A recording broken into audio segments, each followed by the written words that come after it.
जय श्री कृष्ण। मैं प्रियांशी। आज हम 84 वैष्णवों की वार्ता से गोसाईदास सारस्वत जी की वार्ता प्रसंग पहले का सेकेंड और लास्ट पार्ट सुनेंगे। बेसिकली जो कल हमने प्रसंग सुना था उसके पीछे का भाव सुनेंगे।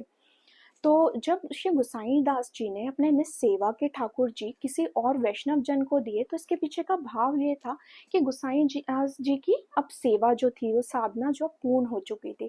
श्री ठाकुर जी स्वयं उन्हें अपना अनुभव करवाते थे। श्री ठाकुर जी ने स्वयं उन्हें जताया था कि अब उन्हें लीला में प्रवेश करने का उनका समय आ गया है और उन्हें बद्रिक आश्रम जाकर अपनी देह त्यागनी है।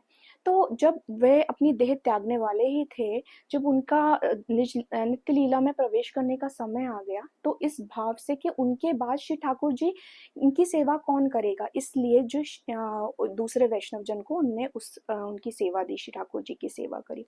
और दूसरी जगह जो वैष्णव जन थे, जो कि रोज श्री ठाकुर जी को आकर बोलते थे, महाराज मेरे घर पधारिए, मेरी सेवा स्वीकार कीजिए, वहां पर भी वो कोई स्वार्थ के वशीभूत होकर श्री ठाकुर जी से ये विनती नहीं करते थे, बल्कि श्री ठाकुर जी ने स्वयं उन्हें स्वप्न में बोला था कि उन्हें रोज श्री गोसाई दास जी के ठाकुर जी के दर्शन करने हैं और थोड़े काल में उनकी सेवा उनके माथे पधराएंगे। तो दोनों ही जगह अगर हम देखें तो श्री ठाकुर जी के सुख की, श्री ठाकुर जी की प्रसन्नता के लिए ही कार्य किया गया। और जब तीसरी बात मैंने जब बोला था कि आप श्री के वैष्णव जन झूठ नहीं बोलते, तो हमने श्रीमद् भागवतम में सुना है कि सबसे पहला भगवान का नाम है सत्य।